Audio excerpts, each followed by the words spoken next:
There is no place to go but space for this problem.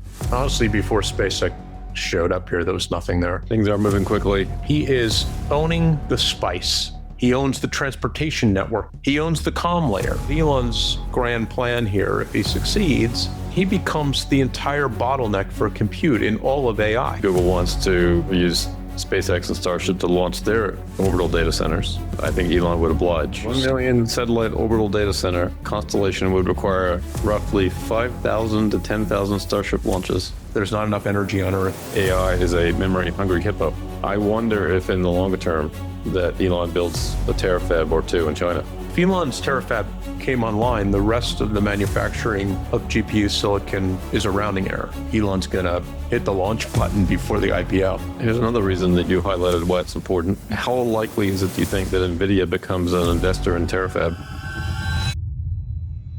Hey, Phil, it's good to see you. Hey, Cern. 2 weeks. In 2 weeks. We're telling time by the frequency of this show now. I know. I start to think in units of what has happened in the last 2 weeks. It's almost too much to remember. I can't remember what happened a week ago. Elon said in an interview the other day, it's like, when I wake up, there's something that happened with AI, and by mid-morning, there's something new, some other breakthrough, and then when I go to sleep, there's something else.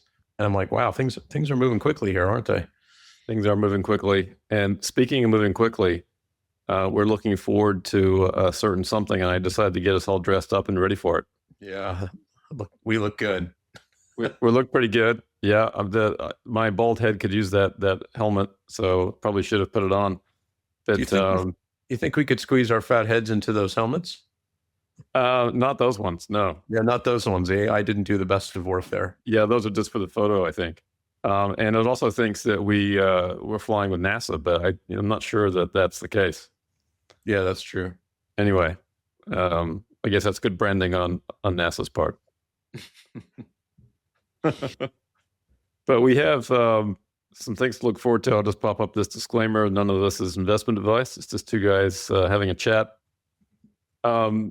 Yeah, but when you posted this, the launch was expected to be Wednesday. We're recording this on Wednesday. Now we're expecting it to be Thursday.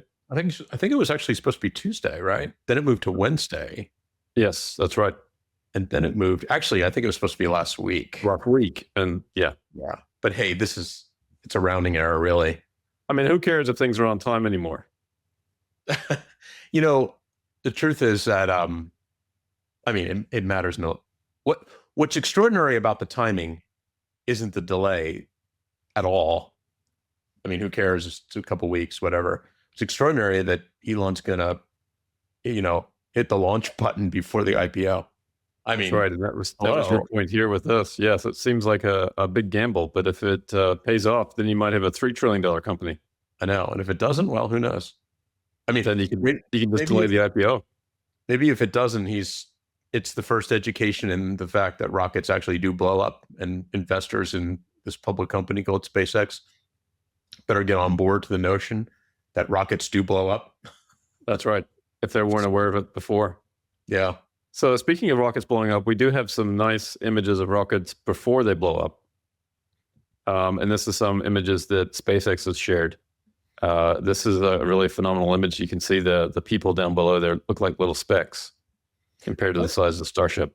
By the way, what's really interesting about this is, one of the go-to moon plans involves that very Starship as the lander. If you compare it to, say, the Apollo landers, which look about largely the size of a Cybertruck, which you can see down in the small portion of that picture there, I believe. Right. Yes, the lower left. Yeah, let's just say they'd have a very roomy environment if they take that to the moon. Multiple levels, exercise decks, locker rooms, actually be a lot of space inside. Mm-hmm. But yeah, that's a pretty incredible thing to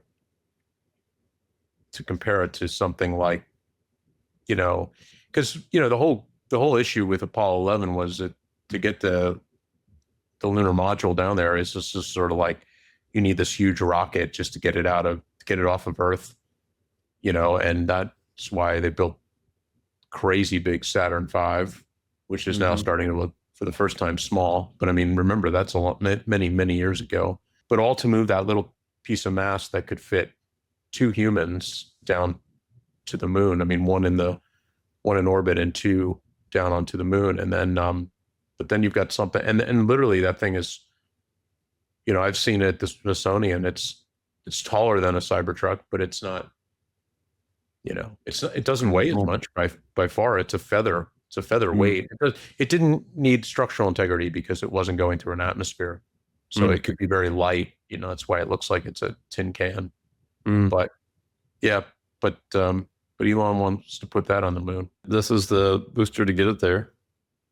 Yeah, yeah. If the last picture didn't look big, I mean, I think the height of the booster is at least 2x the Starship, right? I believe so. I'm not sure. Yeah, maybe 60-40 kind of a thing, or maybe 30. We'll see another picture here in a second that give us the full stack. This next shot is absolutely incredible. It's look, I just got to stop and say, what is going on here? You know, this is just incredible. And here you can see that Starbase, you know, the city of Starbase here, all the lights. Yeah. And of course, what's behind there on the middle left is the factory, which is where the booster has been rolled out from and heading towards the pad. Honestly, before SpaceX showed up here, there was nothing there. No. Yeah. And here we are now, the launch pad with the booster in the dead of night. It's kind of some neat shots. This is kind of a cool perspective looking down. This is on Starship. Yeah, look at the people. Look at the people there on the top center. Yeah, there's people on the green lawn over there. Yeah. Yeah. And here it is, just picking out the little tin can with a couple little chopsticks. Yeah. And putting it on top of the booster. By the way, anybody looking at this doesn't understand why you keep seeing silver and black. Is because the backside's covered with the tiles. So if you flip it around, you turn it. Here you can see here the black side. Yeah. Yeah. So that's where it's, you know, where it kind of comes through atmosphere. Yeah. So here you can see the size. I don't know. Is that 60-40? Something like that in terms of relative size? I was thinking as like a third, and a third, roughly. Yeah. So it's roughly that. Maybe, I don't know. I mean, it's easy to get those dimensions, but yeah. Booster's big. Booster's big. 33 Raptor engines in that booster. Raptor V3s. So this whole thing is the, you know, the V3 stack. So it's the first time. Yeah. That kind of, wow. That's a good way to look at its size. Yeah. Yeah. Wow. And this is kind of a close up. There's a person on the gantry there for size. Yeah. It's like, where's Walmart? Yeah. This is probably my favorite shot of all that we've looked at here now. Just the perspectives, I think, of the Cybertruck. And you can see how much of the road this Starship takes up. It's pretty much the whole road. Yeah. You know, what's cool about this is a road to a public beach, Boca Chica, which they close obviously during the launches, but you can drive on this road past the SpaceX facility to the beach, and you can drive on the beach actually. And when they're moving the booster or Starship, you can actually stand on the side of the road. This is public land here. SpaceX owns the right side, but the state, you know, owns the left, and you can stand there, and I think you can probably see people here. Yeah, just hope it doesn't tip over. Yeah. Yeah. By the way, it is one thing that's noteworthy is to look that there are 2 launch towers sitting behind. And what's super interesting about that is that doesn't even come close to the number of launch towers that they need to really make this the railroad to space, right? You know, there's rumors that they're looking at another Gulf Coast area in Louisiana. Mm-hmm. But they're, you know, I mean, obviously what they're trying to achieve here is at a minimum booster reusability, which uses these towers to not only launch Starship as a total package, but also for catch. So the interesting observation is 2 things can go wrong. In other words, you can destroy a tower on launch and you can destroy a tower on catch. So you have twice the opportunity to F things up. So it seems like, you know, erecting a lot more of these launch towers would be necessity to not potentially interrupt launches if something goes wrong. I wonder out loud how many towers they can build at Starbase. What essentially the capacity for launch towers is here. Yeah, I don't know. I believe they're building 2 in on the Space Coast, right? Yeah, and Yeah, with the Louisiana purchase, so to speak, that's a much larger piece of land. Yeah, the Louisiana purchase. Look, in some sense, from some calculations I've done at scale when they're trying to erect an orbital data center that has 1 million satellites, they're going to be doing at a minimum of 3 launches a day. So if all went well, it would require 3 towers. I'm sure that that's not the measurement dynamic that they're using. So I'm sure that at that point, you need potentially 3 to 5 launch sites, 2 to 3 towers per launch site, maybe 3 to 5 towers per launch site. I don't know what the recycle time is. I haven't read up on that, but they've got one of the things that's really interesting is that, what's very unique about the Raptor engine is that the Raptor engine uses methane, not rocket fuel. Rocket fuel is effectively kerosene. And the problem with kerosene as a fuel is it's a big hydrocarbon chain and it doesn't burn as efficiently as methane. Methane is just natural gas. Falcon uses rocket fuel, in other words, kerosene. So does that guy. But the problem with that is it leads to incredible soot buildup. And the reason that you didn't need to worry about soot buildup in past rocketry kind of programs is that you never had the dream of reusability. So when Falcon comes back, they need to do a little scrub down to clean it out.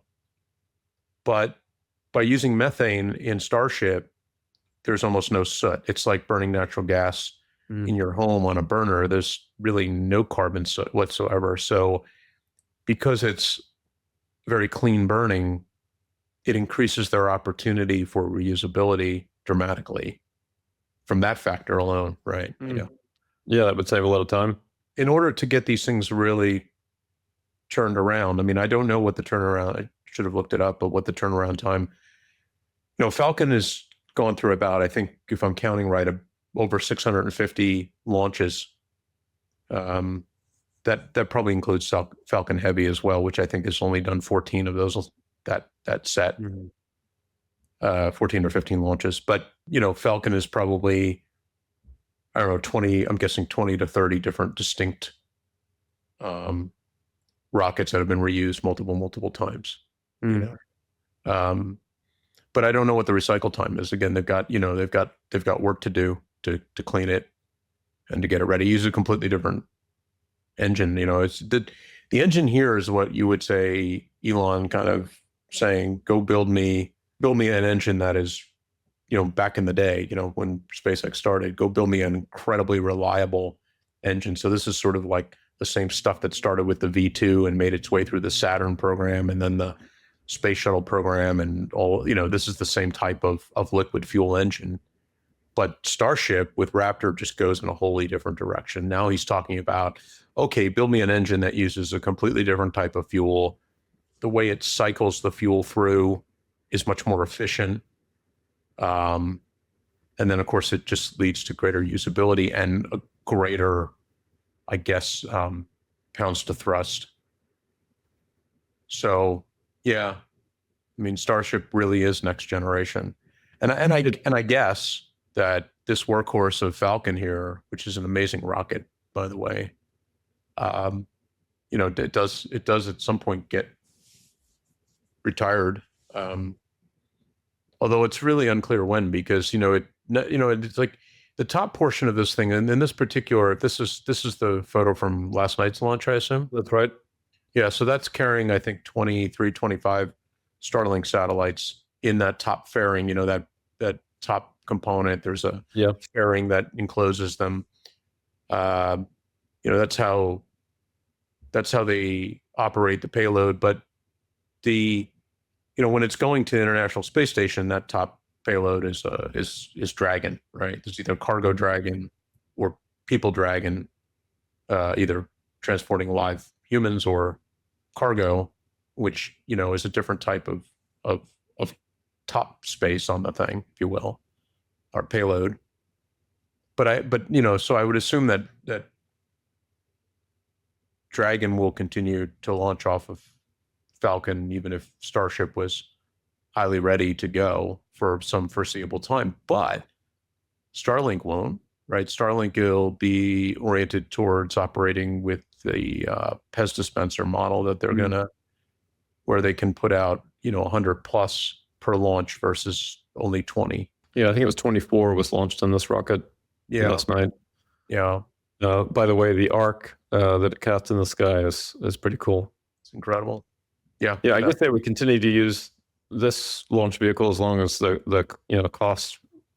I mean, the problem with Starship is they may get the cost down, but there's only so many Starships. If you've got Falcon 9s that are launching reliably, then you just keep doing that. Seems to me that Falcon 9 will probably be launching a lot of third-party payloads.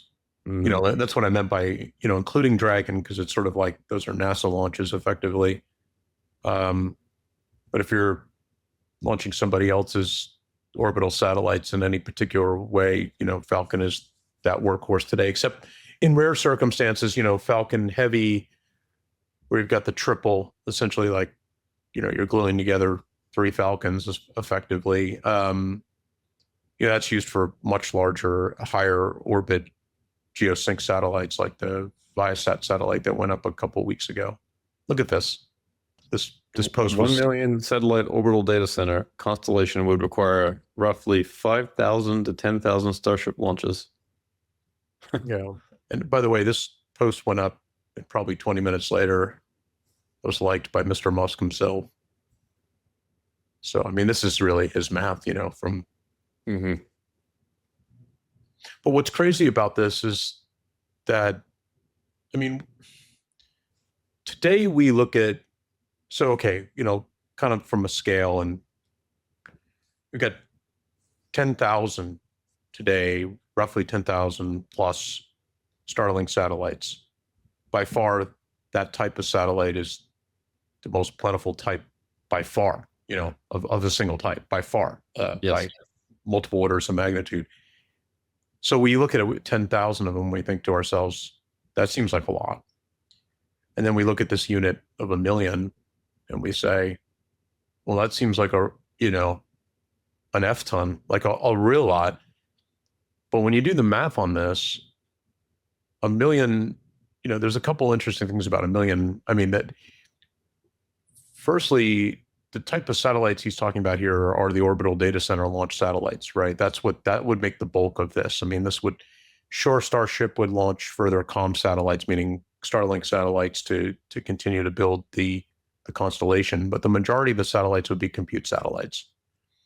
So 1 million sounds like a big number, but it's not. That's the thing. It's really, that falls, I forget what the math was on that, but that's way below a terawatt of compute. I think it's like only 100 gigawatts of total compute or something would be 1 million. I'm not, check my math on it, but what I'm saying is Elon's goal ultimately is to reach to his near-term goal is to reach to a terawatt of compute in space. That's way more than 1 million satellites, or they're effectively just much larger compute satellites, because this won't be static, right? He'll start with a certain, the first satellites he's talked about of being 100 kilowatt compute capacity. So 100 kilowatt compute capacity is like 250, 400 watt chips, if you do the math, right? So he'll obviously size that up, and he'll size that up by some measure, some happy Goldilocks measure between too heavy, too big, and just right. But the reality is that it's really about the total payload. It isn't really about the individual satellites that make up that constellation. Because if somebody told me, well, to do the same amount of compute, it's 10 million satellites or 100 million satellites, where they sit in an orbit and how big space is, they largely are, just a small speck up there. I mean, if you consider 1 million people in a town and look down upon that town, like San Jose, where I live, is 1 million plus people. And if you were to flying over San Jose, you wouldn't see 1 million people, right? They're well spaced out. So, and space is, so we want to say, a lot bigger. A lot bigger. Yeah. So a million is nothing. It's just it's a big number in terms of the dynamics of launch, but it's not a real big number in terms of what sits up there in orbit. That's something that I think it's going to take a while to people to get their minds around, because they think in satellites as being ones and twos and threes. And when you tell somebody there's 10,000 Starlink satellites, they're like, whoa, what do you mean? That's crazy. There must be so many of them that I can't possibly, but they're specs, they're literally specs. So what my point is that it's really a launch issue more than it's about the tonnage to space is the dynamic through Starship, and that program as a whole being able to move those cars on that railroad system to space is really the one. It is sort of the limiting factor. Now, the other limiting factor is, can you make the chips and the solar panels and the manufacture the satellites themselves. But once you get that process down, then it's really, can you get space on the railroad car? So when you think then about an orbital data center, I'm just going to speak in general terms, right? Let's say you could build one that's relatively small and it's got one chip on it, just to make numbers simple. And then you say, well, okay, to put 2 chips in a satellite, you're not adding that much weight. But of course, you've got to add more power and you've got to add more cooling. Yeah. How do you sort of approach what the optimal size then of an orbital data center is? What's the constraints around that? Yeah, it's a great question. I mean, I think it's a little bit about, it's probably mostly about the thermals, right? It's mostly about the fact that, they've sized this. Like I said, I made up a number here. I said, if the, we are measuring compute in terms of power today, right? Yeah. So, we talk about launching a satellite that's 100 kilowatt. And when we do that, we're saying, okay, well, what makes up 100 kilowatt? Well, it's going to be a set of chips that, emit so much wattage heat. Consider from a thermal dynamic, consider that whatever the chip is rated at is sort of its thermal bleed, because it's sort of roughly equivalent. And so, you've got, if you're going to put 250, 400 watt chips in some housing, you've got to power them. So that's the solar array that unfurls, and it's part of, the satellite solar array is thin but long. It's like a football field size, like the satellite is something that would sit within sort of that, if you think of it as like a football field, the solar array would stretch the length of the football field quite easily. The satellite would fit at the 50-yard line within that circle, right?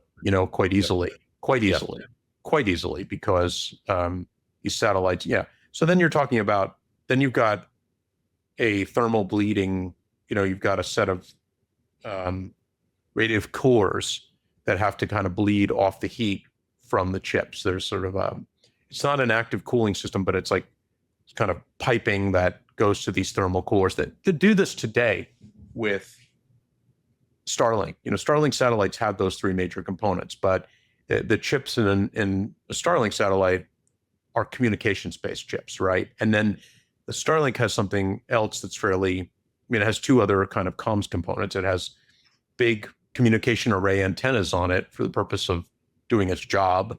And then it's got laser-based, interconnect.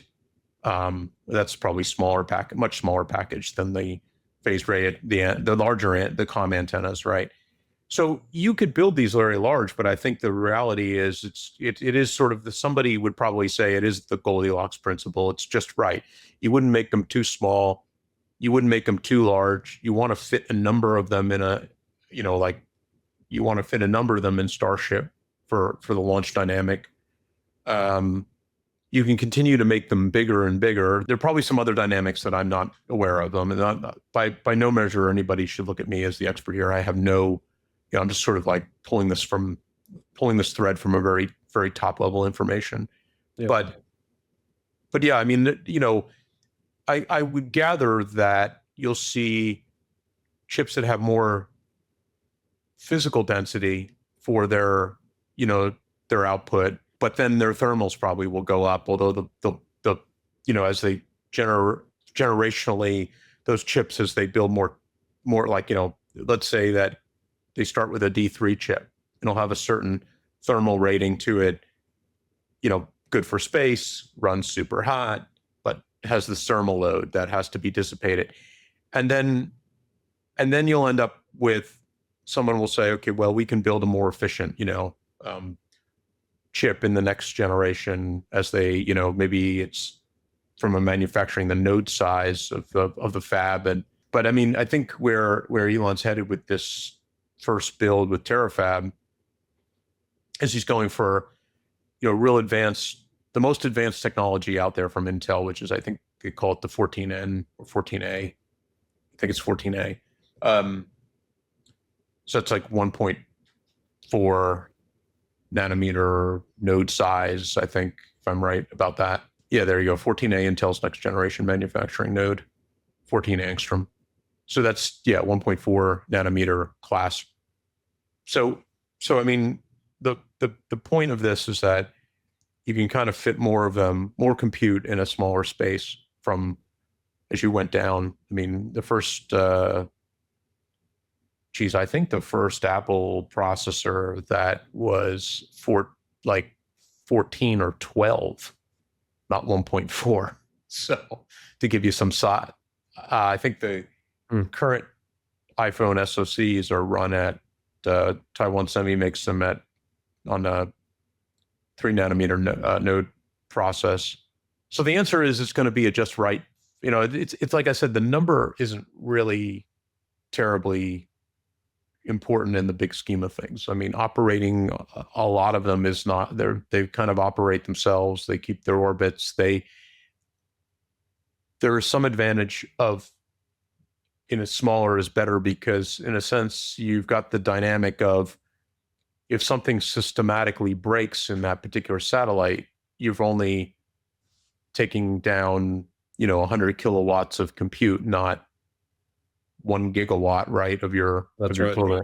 So again, I keep saying just the Goldilocks principle, but it's, you're gonna stack a certain number in Starship. The number in space is irrelevant, but I mean, there's some relevance to that, but it's not, it's not the limiting factor. How much innovation do you think we'll see? And this kind of relates to your all paths lead through Terrafab comment. How much innovation do you think we'll see on improving the thermals of AI chips in terms of creating chips that generate a lot less heat? Well, actually, I think the reality is overall they want to generate less heat, just as a general principle. But the types of chips that they will produce here will naturally run hotter. So the advantage of running them hotter is, the hotter you run them, the less cooling you have. In other words, if the chip can run at 2x the temperature, today you can't really do that because it, kind of sits inside these physical data centers where you can't have, the ambient temperature inside the data center being 200 degrees Fahrenheit or something, and expect, humans to run around. And I mean, even if the chips could withstand the heat threshold themselves, how much they generate, then it makes it an environment where you couldn't, you need so much more cooling to make it human friendly. Here, you don't need any human friendly, so you can run these chips hotter. And then there's some issue about making these chips more radiation hardened from just space radiation type of dynamics, where you're worried about, what people would call bit flips in the chip, where you get, you get a logic error or a memory error because you're succumbing to this bit flip problem. So they need to do some work there. I don't know how much. I mean, what's interesting is AI models are a little more resilient to bit flipping than pure logic, code, because AI models, after all, are billions to trillions of parameters that any one value is, quite irrelevant. It's like, imagine, one bit flip would be like you asked the AI model, write you a thesaurus or a, whatever, and one period is missing in one of the sentences of, a stack of books. As long as it doesn't bit flip the logic layer of the the compute side. So what they're trying to do is they're building some radiation hardening. I don't know at what level, and I don't know the dynamics of that. They have to run them at a certain, they want to run them at a certain heat profile, so they have less radiative cooling requirements. And then, of course, part of the bring up here is that unlike data center chips, the testing they'll probably do a lot more burn-in on Earth. In other words, they'll probably run these chips super hard, because the mortality of the chip is usually in its infancy, right? It doesn't, these chips usually don't fail deep into their lifespan. They usually fail in their first couple hours or whatever. Somebody would know that better. But that's so clearly, if you're going to launch a satellite with, 200 to 500 chips per satellite, you can tolerate 1, 2, or 3 of them just being, like, what will happen is the logic of that whole compute was, when one fails, they'll just map it out of the fabric of available. Mm-hmm. There's nothing to do. They're not going to repair it. Right. Ultimately, these satellites, I believe, even in these sun-sync orbits, they deorbit. And, so like, I think Starlink satellites are 4 to 5 year lifespan today. It probably coincides with the useful life of the chip. Anyway. At least from a compute sizing point of view, right? In other words, like, you can imagine that, in 1, 2, or 3 generations, the performance per watt goes up. It's like looking at the original NVIDIA chips versus Blackwell versus Vera versus, it's like, why would you build a data center with anything but Blackwell today? And then why would you build with anything but Vera tomorrow? Right. It's just sort of silliness. It's like, you wouldn't launch a satellite with 1 million processors from the original iPhone 2007 when you could, probably just put 100 from, an iPhone Pro 17 or something, right? Because there's so much more density. Yeah, so it's a different dynamic, but here's the reality. The reality is that there is no place to go but space for this problem to get solved. There is no place to go. There's not enough energy on Earth to meet our demand. Yeah, I mean, you could solve the cooling problem by going to places like northern Canada, Siberia, Scandinavian countries, Antarctica if you needed to. But that doesn't solve necessarily the energy problem. Yeah, I mean, the big problem, I guess there's basically 2 problems putting them on Earth. One, we don't even have close to the amount of power that we need. As I said in that lovely chart that you have somewhere stacked in here, we're going to slam head on into needing, this chart, I think, I keep coming back to this in my head. I built this chart and I keep asking AI to check it because it looks insane because it is insane. And we discussed it before, but let's just very briefly go over it. Yeah. The blue line represents demand for AI compute. Let's consider this mostly inference, right? Let's not worry about the training side, but actually it's in this graph, it's both. So represents the raw demand growing at 3.4x per year, which is, and by the way, that y-axis is logarithmic. So this is not a linear looking thing anyway. So, a growth rate of like the CPU industry grows at, I think, 1.5, like almost 1.6. But the AI industry, in terms of GPU, if we call it GPU, is growing at about 3.4x. That's a huge difference, huge difference. So the blue line represents literally raw demand, like based on our current growth rate, not some fantasy thing, just based on where we're growing today. And I think most people listening here would say, geez, I don't think AI is going to slow down. I mean, the yellow line represents a pullback based on efficiency, expected efficiencies. It kind of did some, AI calculations here, if you will. And what I mean is ran it through AI and calculated and said, okay, here's where we can expect efficiencies to bring us in terms of chip architecture and so forth over time to get us more compute per watt. And so demand of that, but you're saying we've achieved some of that in the past, so it's reasonable to think that we can do that in the future. It's a very reasonable baseline adjustment for efficiency. Yeah. And then the green line, ignore the lighter green line, but just look at the green dotted line at the bottom. That represents supply growing as it's growing today. And what does that mean? It's like, well, we're roughly at 30 gigawatts of available supply, meaning we're running 30 gigawatts of AI compute on planet Earth today.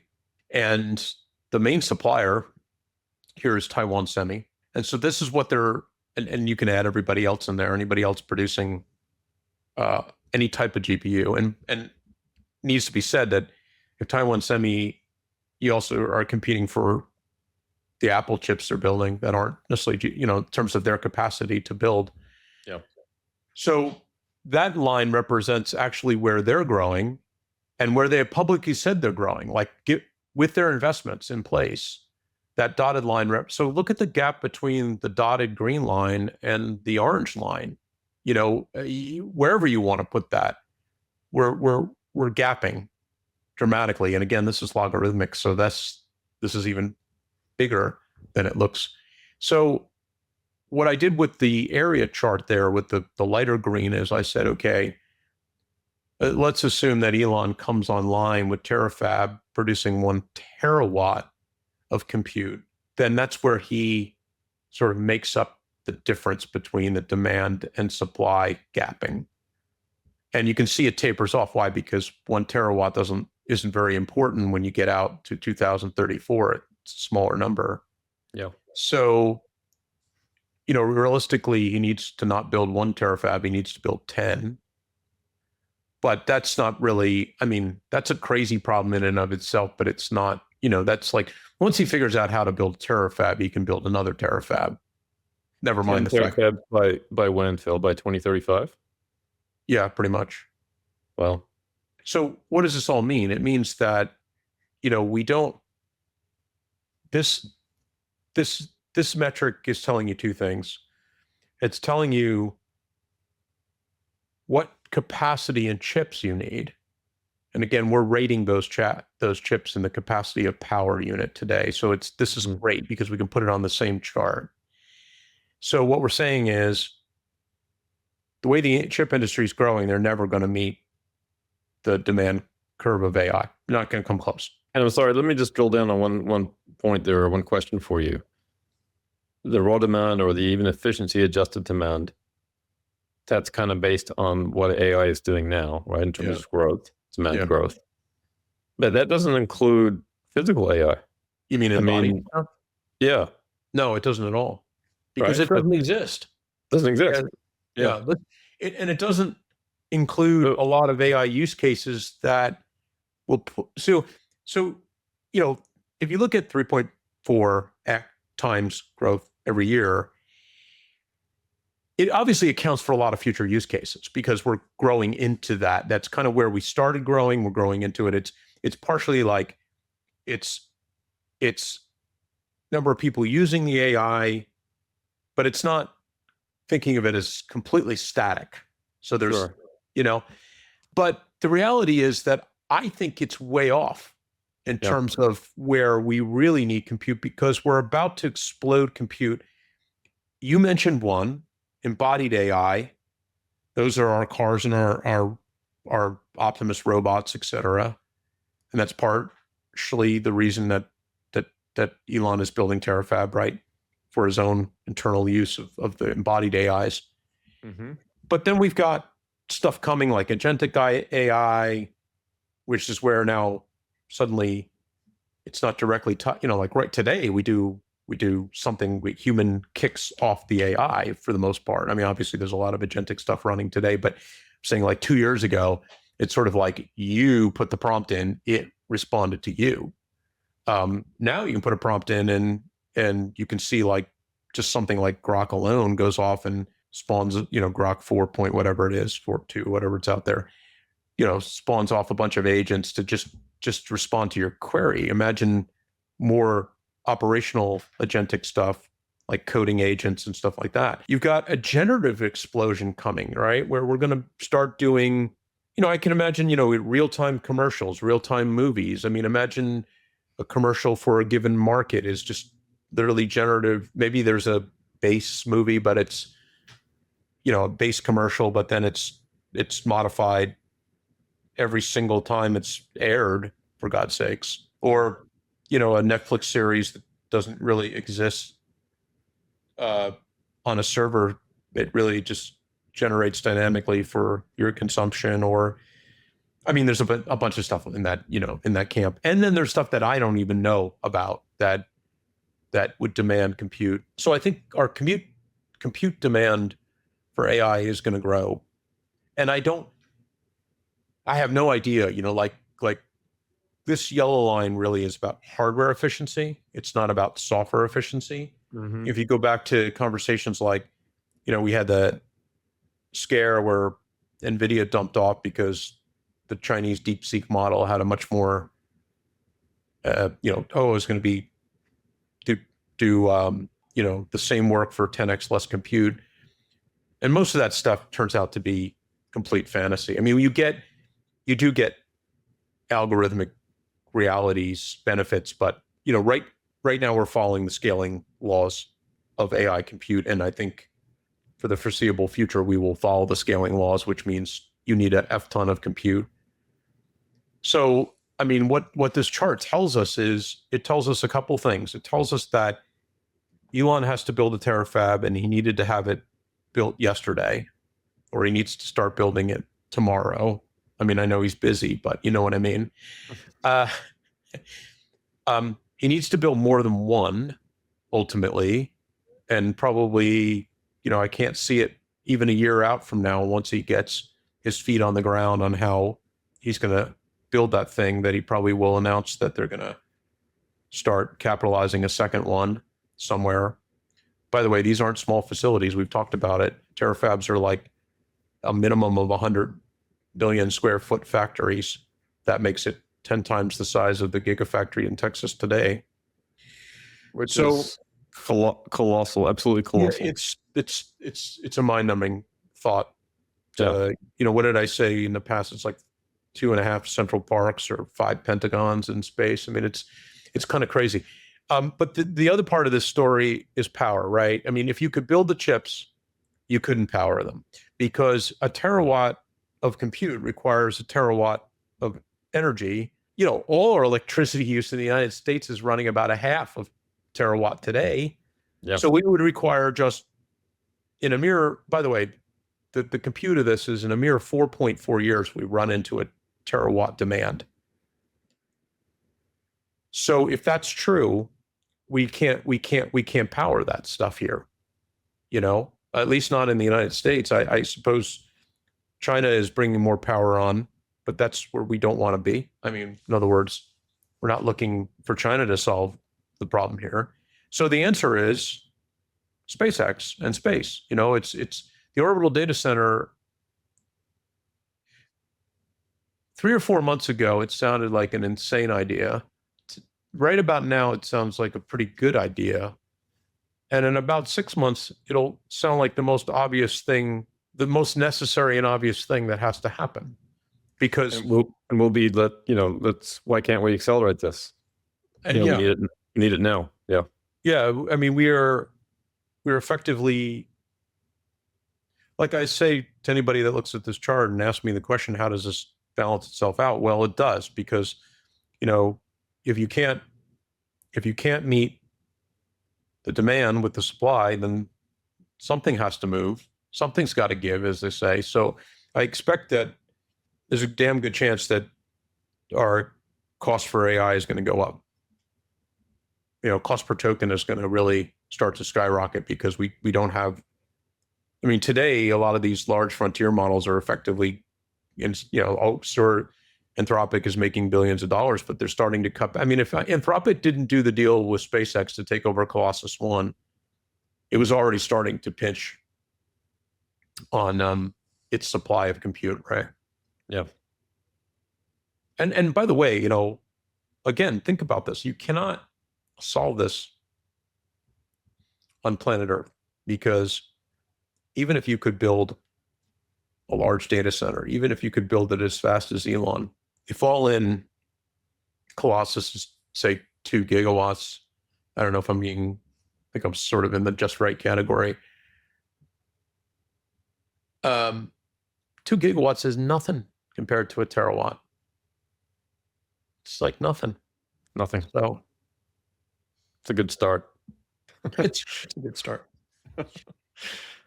Well, and speaking of Terrafab, here's another reason that you highlighted why it's important. Yeah, this is a really interesting one. I mean, I think we've got some signals out of that recent meetup between heads of state here that current administration is going to be a little more compliant, or I don't know what the right diplomatic term is, but kind of let China do a little bit what it wants with Taiwan. Maybe there's some way of thinking about it. I mean, I don't know what will happen, but most of the chip productions that we're talking about here is done in Taiwan after all, then TSMC is Taiwan Semiconductor Manufacturing Corporation. It produces a lot of chips in Taiwan, and we can't, even though they're building the Arizona fab, and they can't offshore it from Taiwan quick enough to. Perhaps it'll one day be known as the Texas Semiconductor Manufacturing Corporation. Yeah, that's funny. AKA Terrafab, right? Mm-hmm. But yeah, I mean, this is a really interesting problem, because we don't think that, I don't know, I shouldn't speak out of my lane here, but China, I think, would take a pretty soft approach to any real tremendous meddling with the production capacity of Taiwan and export capacity, simply because, it sits on the world stage economically. It's not, unless it's some kind of national security change, I don't think it's going to prohibit existing relationships. But what I would say about this is a damn good reason to build here. And, what's interesting about this, Cern, is that if Elon's Terrafab came online, the rest of the manufacturing of GPU silicon is a rounding error. Yeah.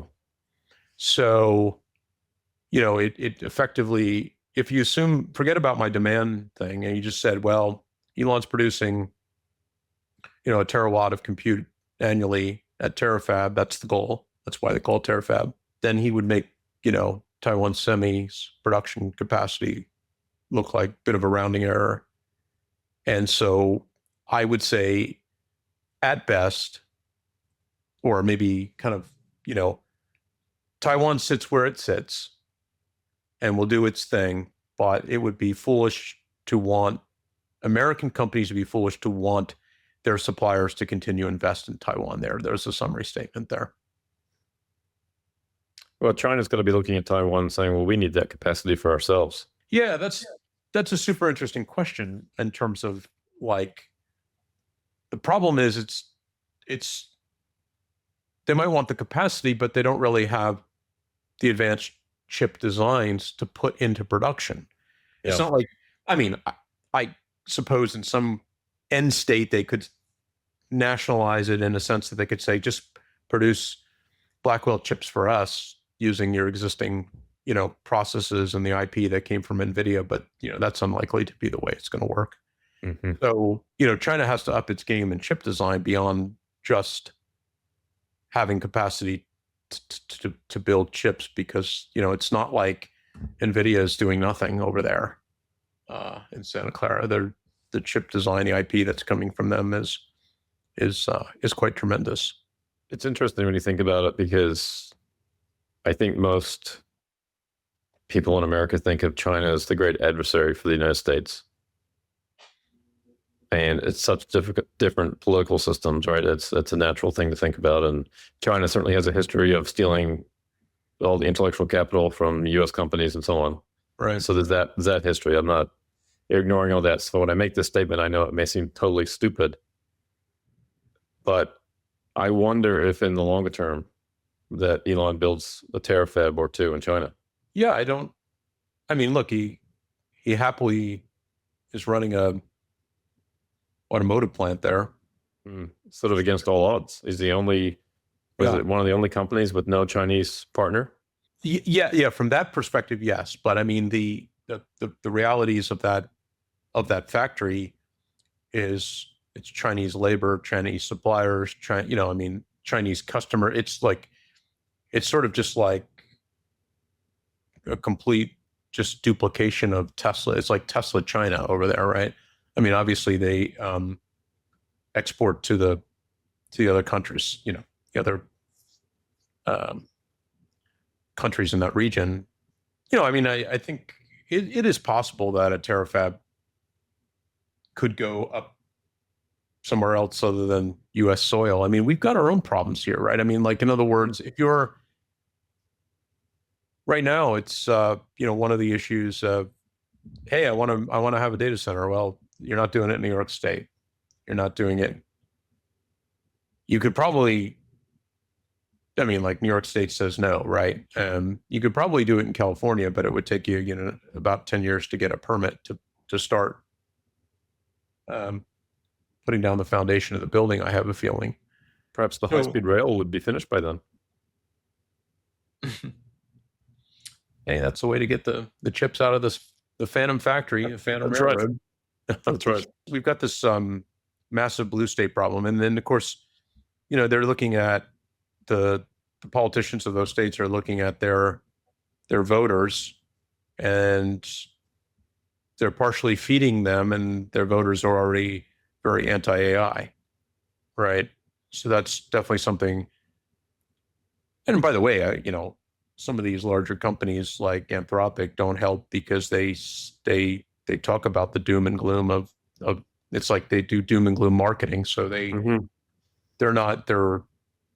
really, it was only our last pod with our guests where we talked about some of these issues, where we said that there are, in the US alone, we need to recalibrate how we look. The funny reality of this is that no matter what anybody specifically thinks about AI, the voter in the United States needs to take a geopolitical assessment of the situation and say, well, if we don't do it, China does. And if China does, then it's more of a threat to us than our own people by far. I mean, if you're on the left and you fear the right, you probably should fear China more than you fear the right, So it's certainly an interesting problem. I mean, I think a lot of these blue states today, the New Yorks, et cetera, are absolutely foolish in their, I mean, the politician doesn't think he or she is foolish because, but they've shown poor leadership. And what I mean by that is they're not leading their voter to a new place. They're reacting to their voter. And as their voter creeps more into the far left or some territory of non-rational thinking when it comes to AI, then their response is, well, then we won't build a data center here, right? Because, it's going to use this much fresh water, which is half fantasy, and it's going to do this and it's going to do that, and it's going to take up all the power from the local town, or it's increasing energy rates or whatever. I mean, some of these things are true at some level, but then they just cut off, reams and reams of investment in those areas. But ultimately, the threat isn't the red state, blue state. It's, U.S. versus China. So I don't know. I don't know how it pokes its head out. I just know that the final answer. I mean, the answer I would be most. I'm a fairly big fan of Elon Musk because he understands this better than most of our friends in tech, and looks at this as a geopolitical risk and looks at a post like this and says, yeah, this makes sense because I'm trying to do something here in the United States which allows me more control and less risk. One of the reasons I think Elon has come to peace with this idea is that he's putting more and more automation in factories in the first place. So, the fact that these iPhones are made in China today has everything to do with labor. When you build a cyber cab, you don't have a lot of hands involved in that equation. So if you're building 100 million square foot fab and you don't need the same number of people you would if you were making cakes or some other labor intensive, I don't know what would be labor intensive, but traditional factory dynamic, then all of a sudden you can build them here in the United States beyond, other taxing in the system. You can build them fairly efficiently, right? It's interesting, though, when we think about the China situation, and I've heard Jensen Huang talk about this.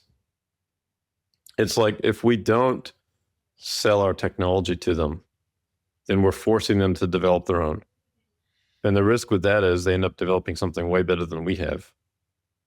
So might it be better to bring them along and sell them this technology we have? Like, what do we really have to fear if they're working with the same technology that we have? It's a bit like the nuclear weapon situation, right? Where it's mutually assured destruction. We both have the same weapons we can destroy each other with. That's also true of other technologies, including AI. I don't have strong opinions on any of this. I think it's beyond my ability to compute the 4D chess game that this all is, right? That's the thing I think about this when I go, I just don't have the faculties to think this downstream. I think Jensen obviously has a very good selfish reason for making that statement because he wants to sell more of what he builds. Although the ironic thing is soon he won't have enough to sell. The demand curve that I showed, that's his chip. That's his chips. Yeah. Right. So he can start opening up new markets. I really don't think he needs to. He just needs to focus on,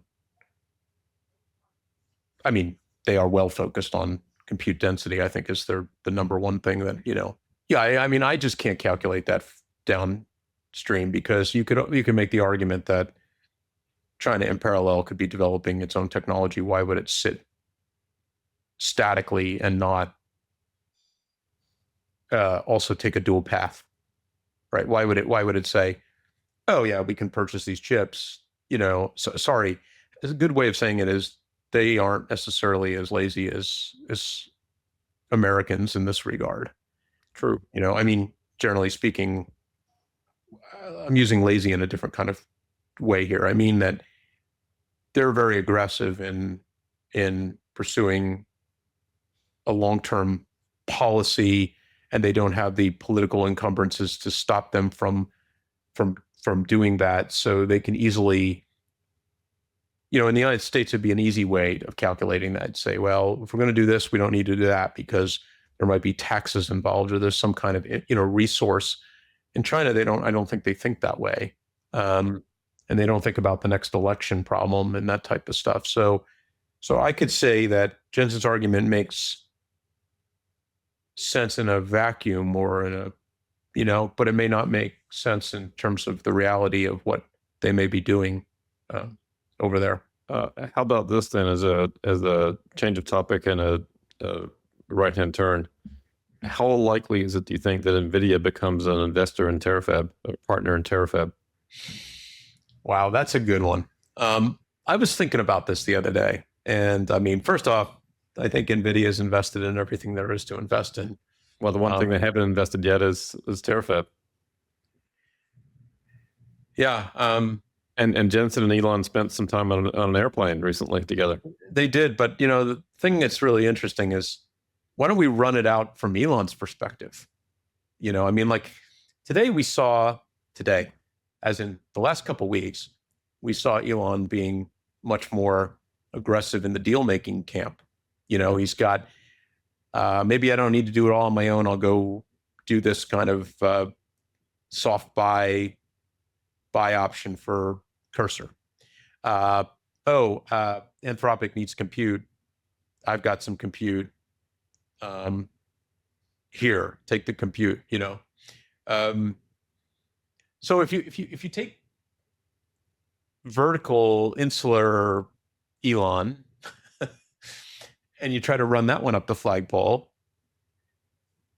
you get the sort of, yeah, thanks, Jensen, but no thanks, because ultimately, what are you doing? You're building inference chips, and you're building those chips that will ultimately see. I think one thing that needs to be said here is that when we're talking about Elon building a spaced orbital data center, we're talking about building a compute fabric that is for inference. And really what we're talking about is, yes, SpaceX is becoming Amazon Web Services. It is becoming Microsoft Azure. It is becoming, that is what it is. It is not, I think when you go back to the March announcement for Terrafab, you would conclude at the conclusion of that readily conclude, in other words, kind of like how it was postured, is that the chips he wants to produce here are essentially for Optimus and FSD, and that's, and maybe some on the training side, blah, blah, blah. And if you read deeply into the SpaceX thing, you might start going, well, wait a minute. If 80% of these chips are going towards orbital data centers, who's using the compute? Mm-hmm.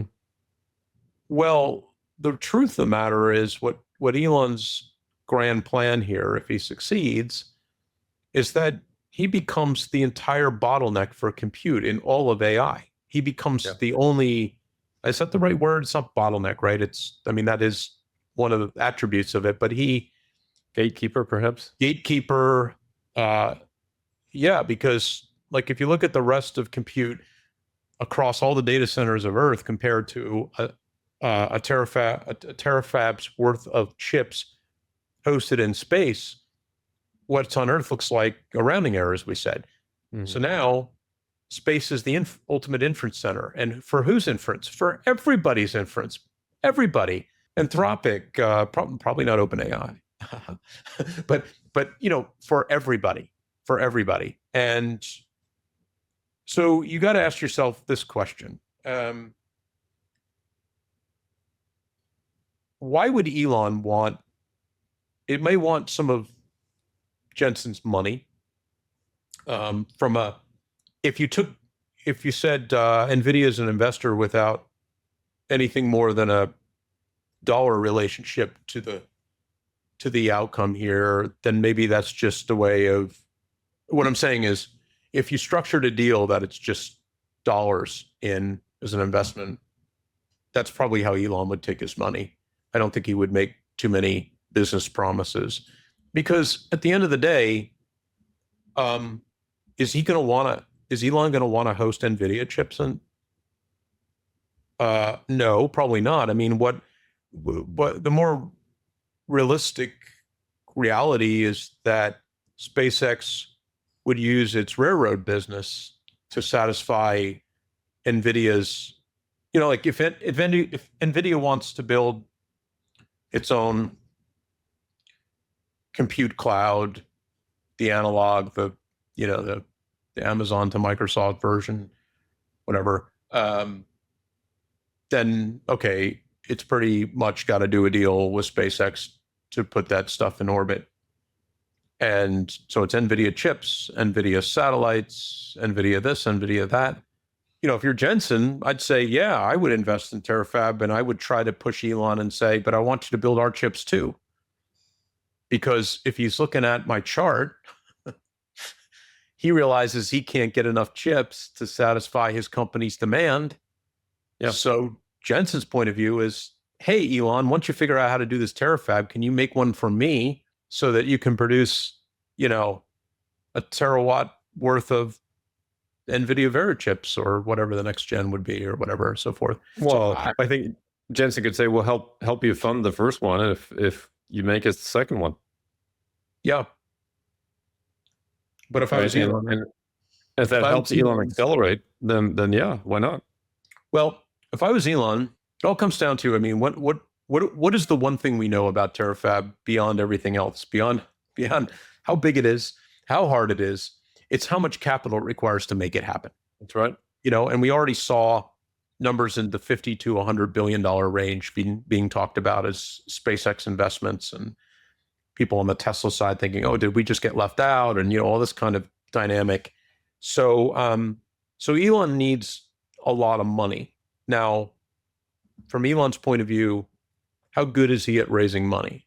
Well, pretty good. He's pretty good at that. Yeah. And he's about to raise another F ton of money in this coming IPO, assuming that Starship doesn't blow up tomorrow. So, yeah, but then that looks like a rounding error too. If you kind of consider, I mean, what's SpaceX going to raise? $75 billion in the IPO, like give or take? Maybe 100. Yeah, maybe 100. I mean, yeah, I guess it depends on the opening, whatever the go out opening price that they agree on, because I don't think that they're just readily changing the shares for sale. Is there a certain name for that? It's beyond the word float, right? It's the allotment, the IPO allotment. The IPO allotment. So yeah. So there's a certain allotment that is probably fixed at this moment, right? And it's just a matter of what the price is, and the price is a demand-based thing that happens up until the moment that they open. They can adjust, I think, the number of shares, and sometimes they do that. If there's huge demand, then they'll sell more, and so there's an over allotment that then they can raise more capital, and that helps keep a lid a little bit on the price. But I think materially the S1 already has the base and the probably we'll allotment. See that soon. Yeah, because the SpaceX shareholders today, the private shareholders, had to essentially agree to these ranges, right? Well, it's Elon agreeing with himself, but yes. That's true. Okay, yeah, okay. You're making things complicated, or you're making. He's looking in the mirror and he's saying, "Okay, what do I want to do today?" Yeah, I mean, look, I'm not a finance guy, so all I know is what's funny. Here's what's hilarious about this entire conversation. We've never heard of any company raising $75 billion in an IPO, right? And yet, when we think about that money sitting in a bank account, so to speak, we think about, well, that's well spent. That already got spent on Terrafab.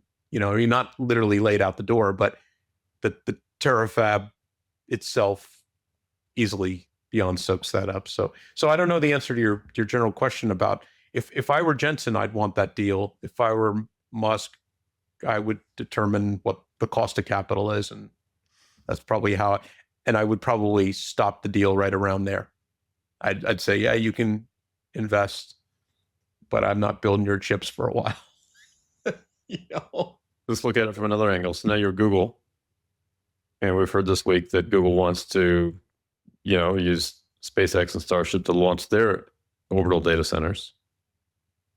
And I think Elon would oblige. What does the nature of that deal look like? Do you think we could see a deal where Google says, we want 1,000 launches. We've agreed to be the first commercial customer, and we're going to ante up the money for 1,000 launches. Is that something that's in the cards? I'm just picking a random number. Maybe it's only 100 launches, but some big number.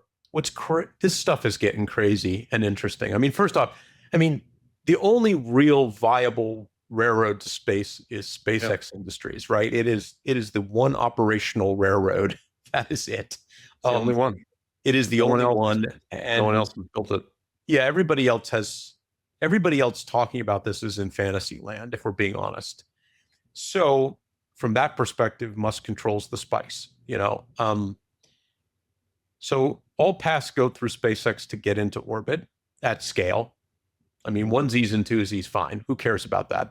That is definitely not what Amazon wants to do. I guess maybe the Delta CEO thinks that's good enough for Amazon. Who the hell knows? But yeah, I mean, if you're Google, I think, what you should be saying is, I really like the Starship thing. Can I build a launch facility? In other words, if you're going to invest, the limiting factor for Starship, look, will Starship achieve reusability? Yes, of course. It will probably achieve reusability. Certainly, I think Booster, we're close. I mean, obviously, we're doing a V3, or he's doing a V3 tomorrow, so it's a new game, but it's not a completely new thing. It's new, but not new, I guess. So I think he achieves reusability on Booster in the next 4 to 6 launches, on Starship 6 to 12 launches. I'm not putting timelines on it. I'm just giving you kind of basic numbers. So once he gets that platform,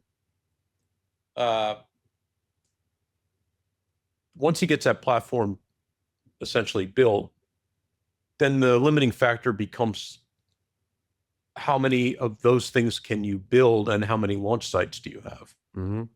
So it seems to me that Google's problem, if they want to be a big customer, is they've got to essentially maybe they'll agree to operate Google launch facility number 6 and buy up, some more Louisiana Space Coast or something. I don't know, but I'm thinking that's the problem, because they can buy the land, but what are they going to put on it? They don't have the know-how to build that. No. I'm saying all they're doing is they're basically buying. They're just going to SpaceX and saying, "Build me one." Well, in that case, though, if I'm SpaceX, I'll say, "No, we're going to build it for ourselves. We own it and operate it, but we'll charge you the market price to launch your satellites." Yeah. Well, I mean, I'm just saying from Google's perspective. Let's back up to this point.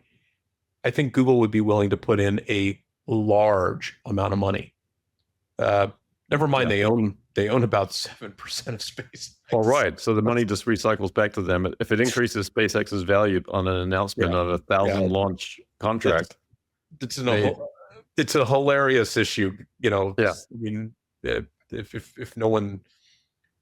someone didn't understand that, Google already owns. Is it 7%? I think 7%. About 7%. Yeah, we'll see exactly in the S1 what it is now, but may have changed a little bit with the whole XAI purchase. Yeah. So Elon took their money when he needed it, and and that was a great investment on their part. But if I'm Google, okay, if I'm the CEO of Google, I have aspirations to do this. I want to be a major player in AI. Obviously, orbital data centers are a necessity. So now I'm kind of in a weak spot. I own shares in a company that's the leading company as far as the railroad space. Yeah. So you're saying I go to them and I say, "Hey, I want to be your first customer, and I'm willing to pay you X for that, and it's some big number. And I want to be a fat customer." Because you want to lock out OpenAI and Microsoft. You want to lock out Amazon. You want to lock out whoever your other competitors are. That's what I would do. But then if I'm the competition, I'm going to Elon and saying, "Hey, do a deal with me." Like, he's in this kingmaker position, right? And he's fair. He's going to charge people a fair price. Here's what you're really saying. If you want to summarize, SpaceX is worth a lot of money. I mean, look. Yeah. What is Elon doing here? He is owning the spice. If you go to the Dune fantasy here, science fiction play, he's owning the spice, and we can dimensionally define the spice in different ways. He wants to build the chip supply. You can call that Spice One. He owns the transportation network for the spice. That's the railroad into orbit. He owns the operational element of that if he operates his own data center. He controls the spice. The communication layer. He owns the comm layer. He owns the spice. And so everybody wanting to so to your point, I think what you're trying to say, what you are saying at the biggest picture is that everybody's going to want a piece of that. And so when people start thinking, I don't get this. This is what I think the I don't get it. Starlink has got $15 billion worth of revenue, and I don't know how fast it's growing. Of course, according to the Verizon CEO, it's almost done growing. Funny how he said that. Yeah. I mean, here's a subscription service that's probably growing faster than any other subscription service ever offered on planet Earth. And I know they fear it because it's true, right? I mean, it's growing. It reminds me of what Bob Lutz said about Tesla all those years ago, that he knew was false. Right? How Tesla wasn't going to survive. Yeah. He knew it was false. I think the Verizon CEO has seen the writing on the wall for his company. Yep, and he's just trying to get a little bit of FUD out there before the IPO. He knows. Yeah, these are either incredibly stupid people or assuming that people who listen to them are incredibly stupid people, and the former is not true. So I guess they're just throwing the FUD blanket out there and saying, hey, we are Verizon, we operate this, we do that, and therefore we can throw some shade on Starlink in various ways. Oh, it serves rural markets. It has, we build in these dense urban environments where it's like, so what you told me is that there's plenty of room for Starlink to grow because it just starts to grow closer and closer to the urban centers where you have your customers, and it starts to pull off your customers. So good luck with that idea. But anyway, he's well aware. So I mean, like by controlling this, by controlling the kilograms to space business, which he effectively will do with Starship, I mean, it's of the dimension that nobody can compete. Nobody can compete. It doesn't matter. If you're Bezos and you build a reusable rocket, great. Knock yourself out. Guess what? Each launch is not too much bigger rounding error than what a Falcon can move to space, right? Yeah. Whereas Starship is massively bigger payloads. So Elon controls that railroad, and you get to pay as the passenger, and therefore, if you think SpaceX going out at $2 trillion and closing at the end of the day at $3 trillion is expensive, well, I have news for you. Probably the future will make that look like a pretty small number. I mean, not all things will go as planned, but what's interesting is if we just step back and we say, Elon is putting the pegs in the ground for this tent. He is, on one hand, he's doing Terrafab. Over here, he understands how to build satellites at scale. I mean, let's back up a second and realize what that means. There is no company, if you want to build an orbital data center and you think you're going to build a big one, you need to build a lot of satellites. And if you're Google, who are you going to call up that knows how to produce satellites? And I'm not saying there aren't people who build satellites, but there is no mass manufacturer of satellites other than SpaceX today. So he's got that peg in the ground. He's got that stake in the ground. Like, I am the only company that knows how to build. And now he's vertically integrating that by going off and saying, well, I'll build all the formative materials that go into those satellites, like the solar panels. I'll bring the chips into those things. So now I'm going to create this inference object that I can launch into space because I have the launch mechanism. So I own all this stuff, or I'm putting at least the pegs in the ground to own all of this stuff. And everybody else that's playing, to me, feels like they're playing with words or small ball. It's like nobody's doing things that, like, nobody's playing the chip game like Terrafab. Everybody, half a year ago, people, when Elon first mentioned, I think it was at the September shareholders meeting, he mentioned that he would do this. I think you and I nodded our heads. I think Wall Street guys are like, that's a joke. That's just him, playing a stock Ponzi scheme of the future type of thing or some. And I'm like, no. In fact, I think it was around that time that I was writing the post. It's like, you better get on it, because time is marching and demand is picking up. And I was actually a little shocked that Elon got started so late in the game, to be fair. Well, he's been busy. I think, to be fair, to put human shoes on him for a minute, he probably thought building a fab is a really fucking hard thing to do. What idiot would do that? I'm not about to do that. And then he thought, I better do that. Well, it was also around the time he's having conversations with Samsung and TSMC and, pleading with them to expand CapEx. Yeah. And they're like, and realizing those conversations weren't going where he needed them to go. Yeah. I mean, and by the way, I think those conversations were now in a narrow focus on frankly, Optimus requirements. Yeah. Optimus chip requirements alone. Yes. And so, yeah, he's probably saying, hey, Samsung, out in Taylor, Texas, how big is that fab? And they're like, oh, it's this big. And well, I think that's not big enough. That works out for half a year of my half a year of my first 3 years of my plan for Optimus. But beyond that, I don't have enough. Yeah. I mean, like I said, to put human shoes on him, I think he got dragged into it by math alone. I don't think he's taking a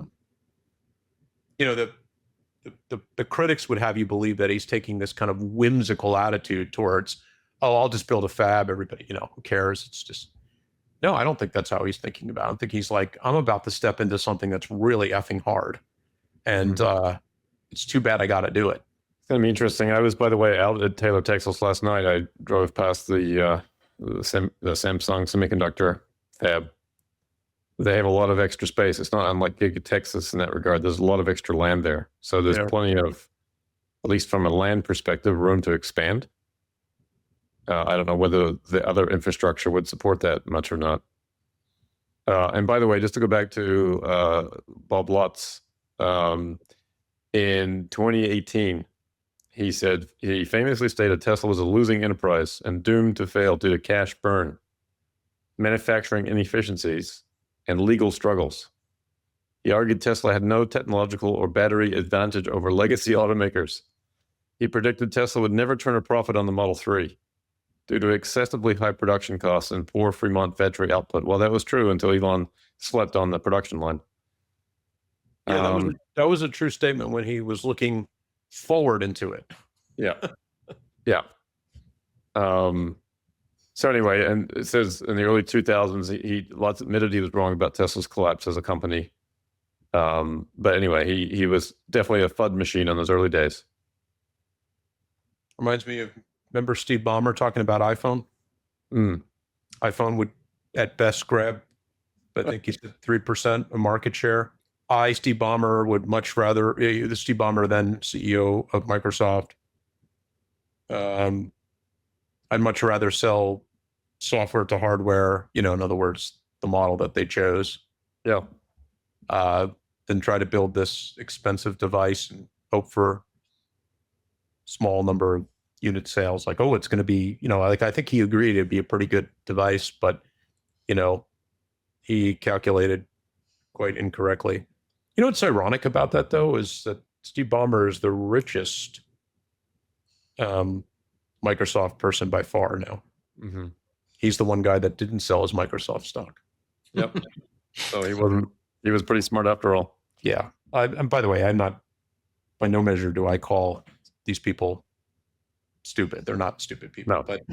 But sometimes they just have this sort of myopic lens of, they see business models in the ways that I think if you come to work every single day and the business model looks the same, oh, we sell software onto hardware. We don't care if it's Dell or Gateway or IBM ThinkPads. We sell $100 unit that's basically 99% margin in our favor, and we'll keep doing that till the cows come home. Let's just replicate that for the cell phone business. You don't see it as whereas Apple always took that effect, that always was like, the way you want to build great software, you better build great hardware. Or you can just flip it around and say, if you want to build great hardware, you got to build your own software too.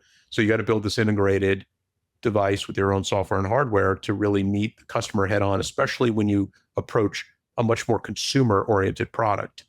And that's where his calculation was wrong.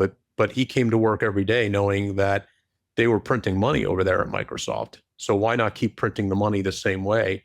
And in a weird way, if you think about it, I mean, he would start the cannibalization of his own business at that moment too. He would start to say, "Oh, wait a minute, there's a different way to do this, and we might be successful." I mean, if you attack it hard, great. But I don't think he was just sort of, whatever.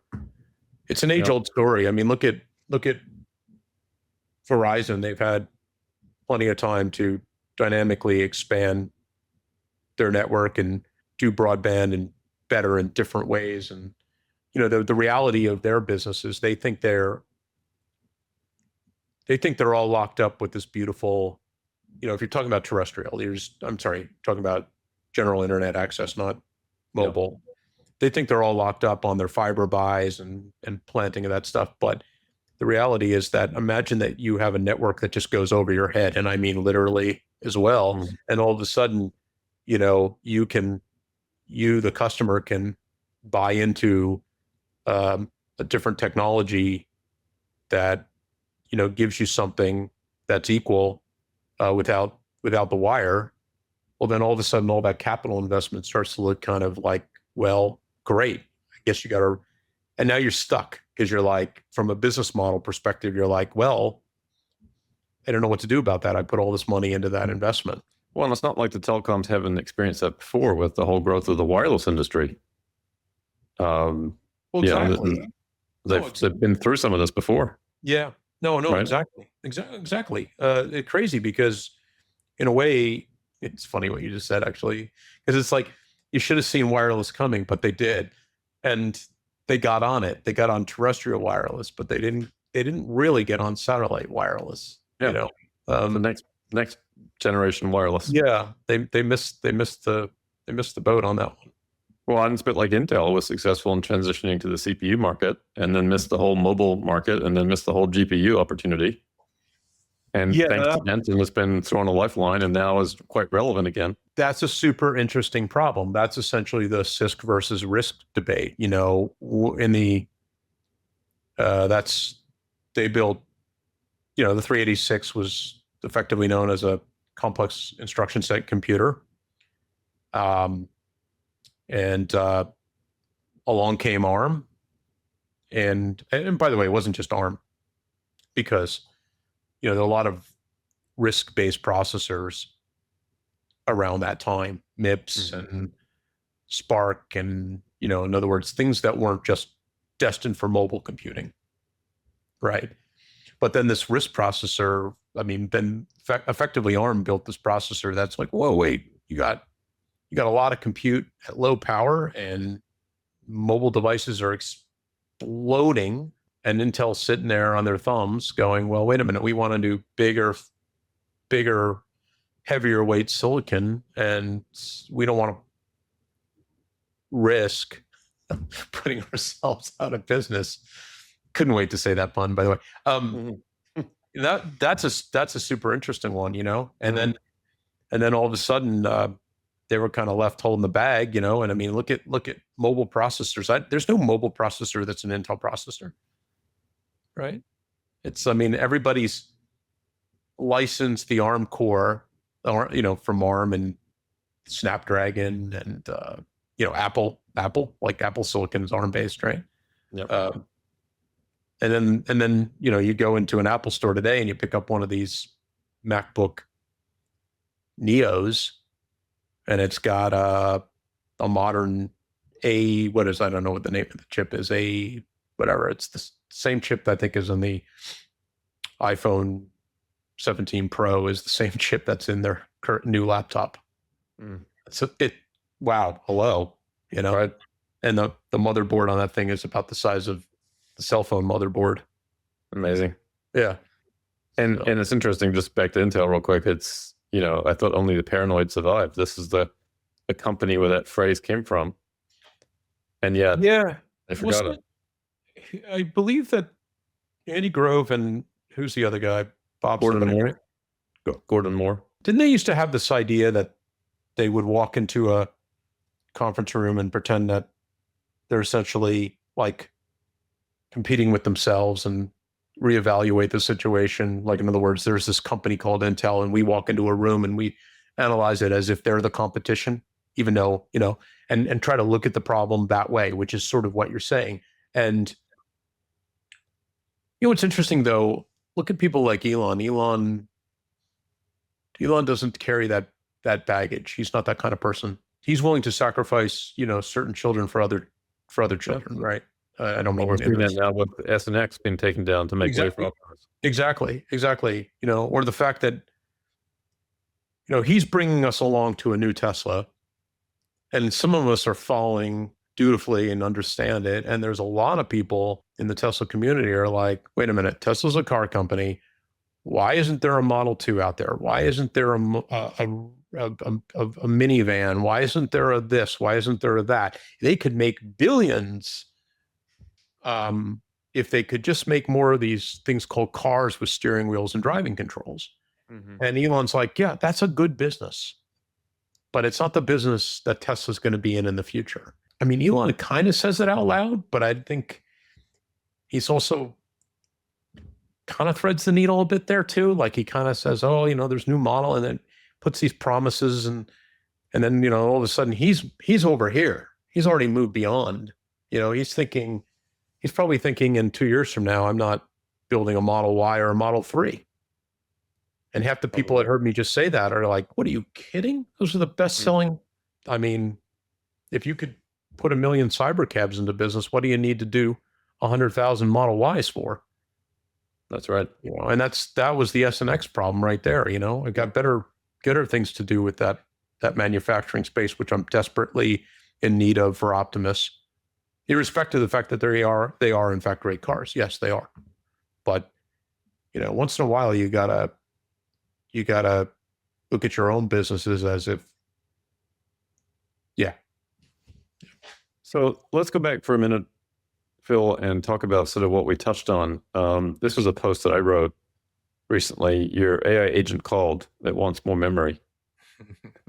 And this notion that I thought that there's a little video by Co2 recently, and this is some of the screenshots from this. But if you think about how AI agents operate, right? Like if you use a chatbot today, right, you are, as they say here, it treats every user as a stranger. And some of them now have a bit of memory in terms of some of your past exchanges, but it's reactive to the prompts. And so you move to this AI agent world, it's got a longer term memory. It's going to remember everything. And ultimately, it's going to run 24/7. And it's going to be proactive. Well, think about then what the memory needs are of such a system. Yeah. Right. It's quite literally insane. Yeah. Right. Quite literally insane. Yeah. Quite literally insane. And then, of course, you look at it too, and it's not just, one singular type of memory. It's long-term memory. It's short-term memory, and it's kind of life context. And so there's different types of memories that are involved with these different, the inference memory pyramid, they refer to it as here, right? So, the analogy is the life context is kind of your brain operating in real time. Short-term memory is more of a notebook, and then long-term memory is more of a filing cabinet. You need all that memory for the AI agent to access. And over time, you think about the file cabinet's going to be storing a lot of stuff. So the memory demand here is just magnified. And so this is this chart here in terms of This is annual global DRAM demand per internet user in gigabytes. And you can see, you go from the PC in 2005 on the far left, the mobile wave, tablets, cloud, and it's going up. And 5G phones, it's taking another step up. And then you get to AI agents. Here we are in 2026. And when you look at then what AI agents need in terms of the amount of memory, you see this hockey stick all of a sudden. Yeah. And right, it's not difficult to predict this if you understand how AI agents work and what we want them to do for us. And so, and we're seeing it too in terms of the DRAM allocation per GPU. This is for NVIDIA. From 2022 through their roadmap in 2028, it's a 10x increase. Right. And of course, it's not stopping in 28. It's going to continue in 29, 30, and beyond.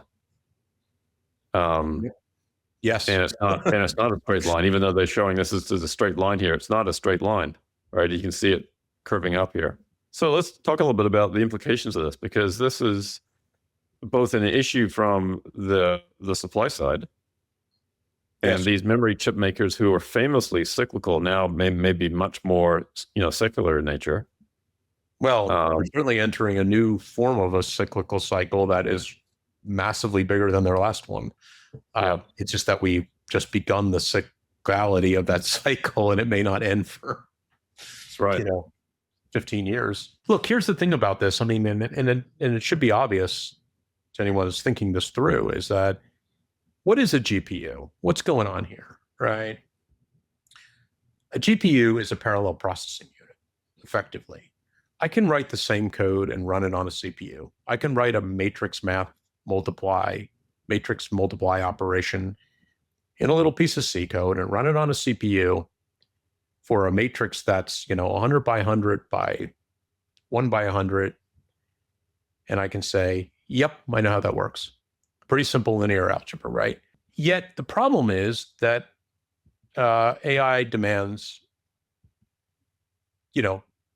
such a large count of those when it runs to, what we've learned is the bigger our models, for the most part, we've learned that the brain is bigger when the model is bigger. Mm-hmm. Right. And a model is a set of parameters, weights and biases. Those are numbers. Okay.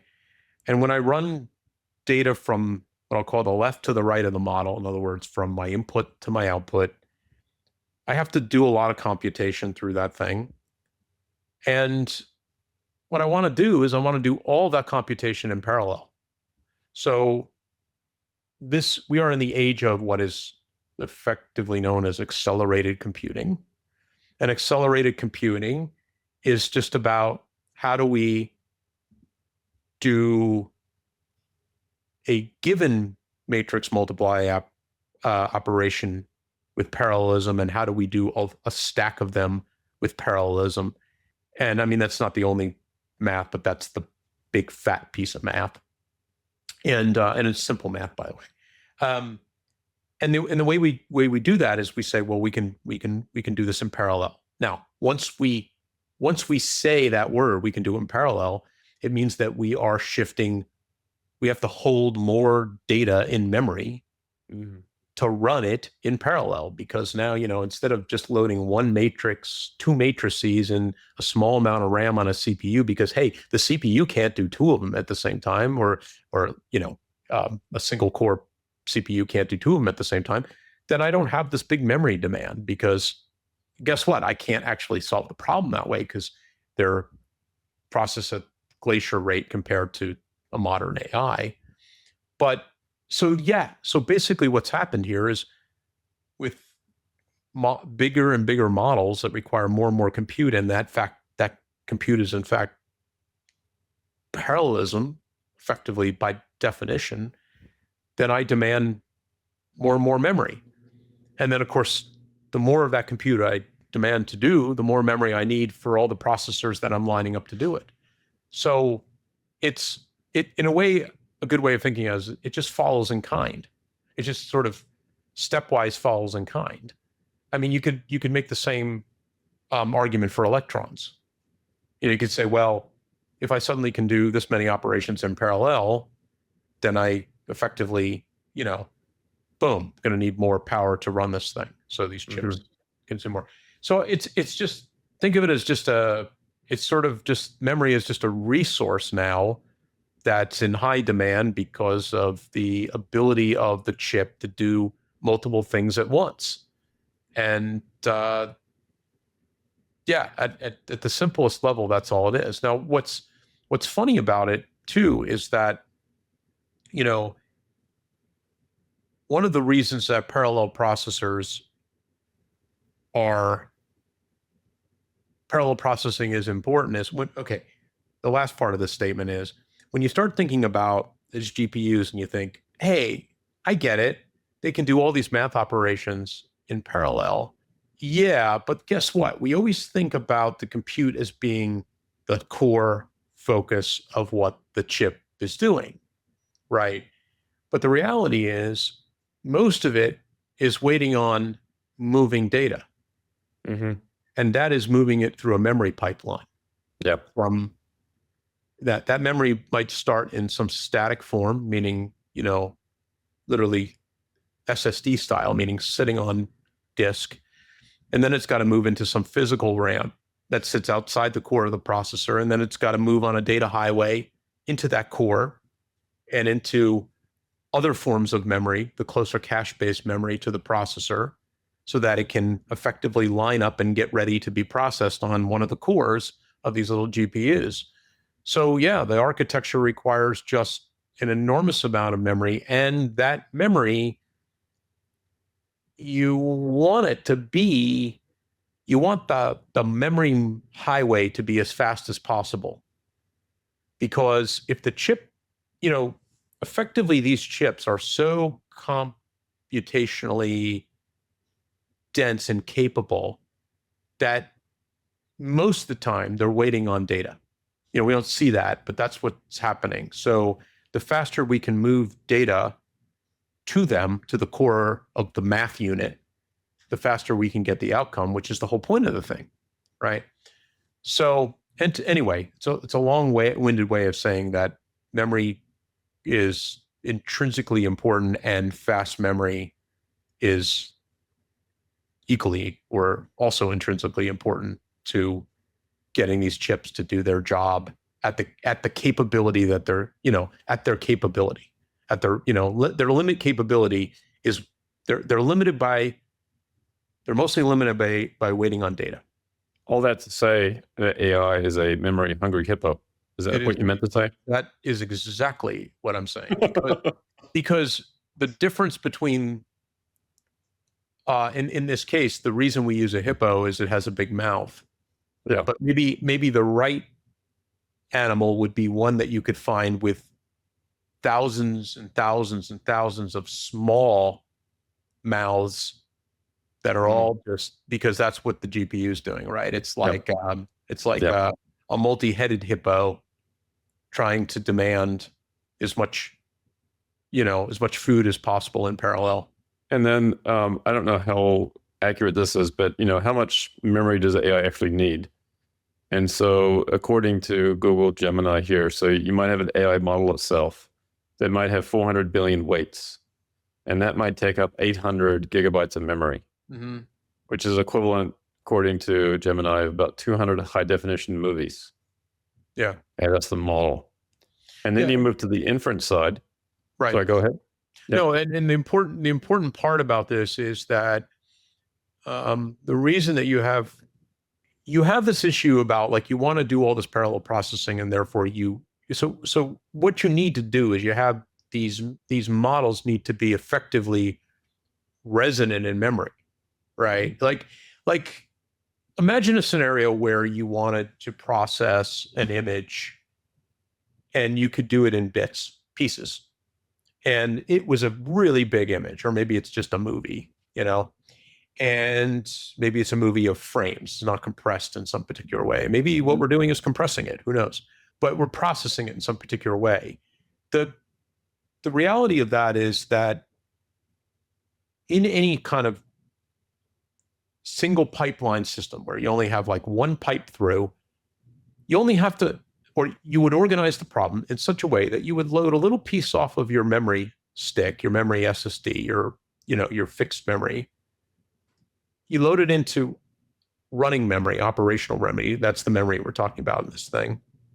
And then you would do the math on it, output a result, throw it to storage, and you would rinse, wash, repeat this process through this kind of narrow pipe, pipeline, processing pipeline, if you will. Mm-hmm. What we're talking about here is we're saying, well, wait a minute, you can't quite do it that way. You got to have, except for like these models that are like these big multi-headed models, mixture of expert models, where you can choose pieces of the model at a time when you're using them. These models have got to come into memory to be useful. And then so from a total memory requirement, you just have something for, I don't want to say the first time, it's not the right way of thinking about it, but it just requires a very, very large piece of physical memory to get a very, very large model to be in memory at the time that it's going to be used. Yes. And so that's what makes the problem so memory dense. Yeah. And then just to finish on here, on an inference per conversation memory, you might be looking at 50 to 200 gigabytes on a single conversation. Yeah. So compare that again to the amount of memory for the model itself. Yeah. Which you start to look at this and you realize how big inference is going to be, right? And you have, thousands or millions of users. You're looking at tens of thousands of gigabytes, right? Tens of terabytes, so a massive, massive amount of memory. Yeah. The other thing too, just to touch on, and neither you or I are experts on this, but this high bandwidth memory. So in traditional memory, you've got to get the memory into the chip, and you're constrained by the size of the highway. One of the innovations with high bandwidth memory is basically building effectively a skyscraper, a stacked way of having memory closer to the chip, so that memory the chip can access that memory much faster. Well, remember, you said something quite important: closer to the chip, literally. So, literally. What we're talking about here is that when you're moving electron down a piece of copper wire, it travels at some percentage of the speed of light, maximum, right? Some, like silicon, I think is, silicon, which is think of it as micro thin copper wires moving electrical electrons. I don't know, let's call it 60-70% of the speed of light is the speed at which it moves. So if you think about, if you had a device like this, like an iPhone, and then the processor is over here and the RAM is over here, guess what? You have about 3 inches between the RAM and the processor, which means that when you want to move those electrons, okay, speed of light's pretty darn fast, right? But if you're doing computation at certain gigahertz right, you're waiting on the cars to show up. Yep. Like the car left Philadelphia at a certain period of time. There may be very wide highway, so you can leave a lot of cars can leave at the same time.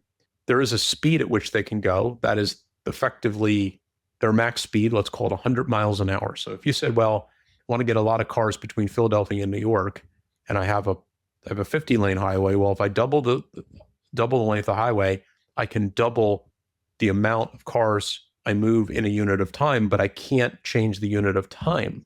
In other words, that latency between, if you want to move a car from 100 miles an hour and the distance between New York and Philadelphia is 100 miles, then it takes 1 hour to move a single car. If you have 200 cars wide, you can move 200 cars in 1 hour, but you can't move one car in 1 second. Right? Yep. So you've got, really what you've got here is bandwidth and latency, the two kind of, and we talk about that in terms of data moving from, to our devices and so forth. Those are the two metrics we often speak of. We have the same problem here. And what we're talking about in this denser is, can we produce memory that is more density and less highway, so that we don't have to travel the highway to get to the core? And when I say the core, it's like you're talking about doing, say, one of these matrix math operations. that happens at the math core in one of these chips.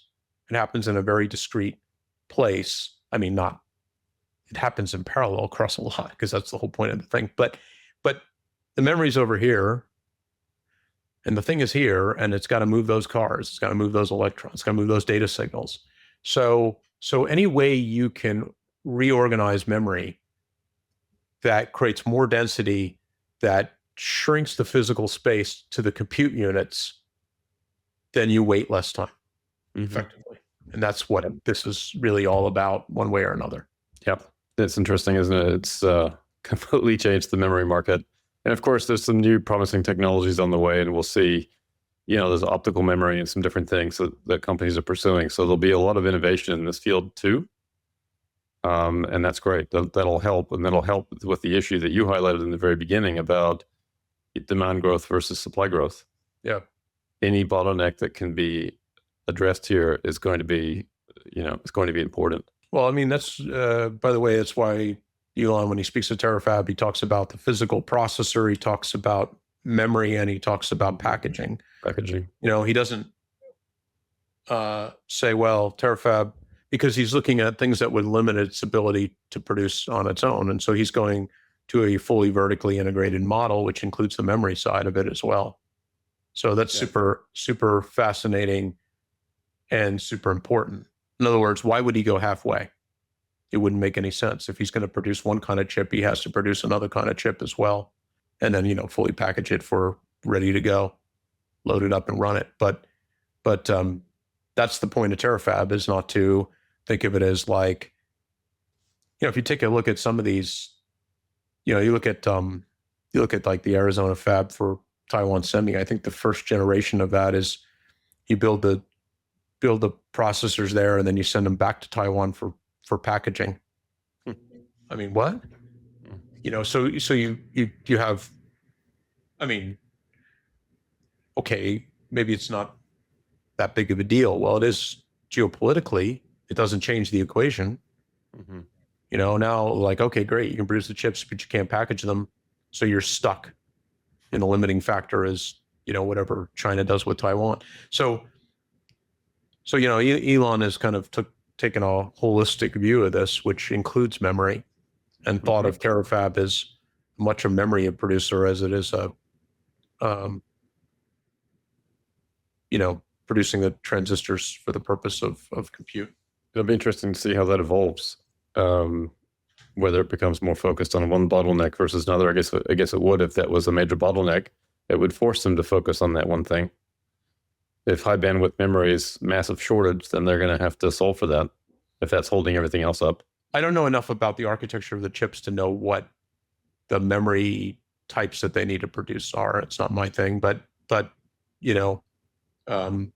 it's certainly a discussed topic of something that he's investing in to really go full vertical. So, yeah. Well, Phil, we're approaching the 2-hour mark. Is there anything else today that you wanted to discuss, but we didn't? Well, I am excited like a 8-year-old boy for tomorrow's Starship launch, as I always am for those launches. I think it'll be tremendous. Think of the person of Elon, and I think only the person of Elon would do this before the IPO. Yeah. I mean, it's super interesting because I was thinking, I don't think he's not looking for glory. It's not that he understands the risk. He may not know that other people don't understand the risk. You know what I mean? Like other people may find this to be like he may be thinking in his mind, if the rocket blows up, it's no big deal. Right. But everybody on Wall Street might be going, oh my God, there is no company called SpaceX the next day. So maybe he's miscalculated from that perspective. But we know that the rocket and the booster are both going to blow up. It's just a matter of when. Yeah. Hopefully right before they touch the ocean, but it could be sooner. As Elon says, I'd like to die on Mars, but not on impact. I think he has similar wishes here. He would like booster to blow up, but only when it touches the surface of the ocean. Yeah. Same thing for Starship. And there'll be plenty of articles that will write that these things were a failure because that mission did that. They won't even Right. Which is what was intended. yeah, they won't even understand the dimensions of the mission. But Yeah. I think in Elon's brain is that one of the things I was thinking about Elon is that I wrote a piece on this that it got traction. It wasn't, I don't mean an article, just a post one day. And I said, stop thinking of Elon as a person whose mind works like your mind works, because it doesn't work that way. And the established proof of that is what he's done already, right? So when we think about this, we think, well, wait, why would he do something like this? Well, because this is how he thinks, and this is why he's accelerating. That's why he's got the potential to have the only railroad to space and nobody else does. Because of all the times, I'm sure that the politics of the day, meaning, could have been, don't launch today because NASA's about to sign on the dotted line tomorrow, and don't launch today because he parallel tracked those things because he needs to compress the timeline as much as possible to get to the goal and not worry the beads so much about what's going to happen, in everybody's hand wringing and so forth.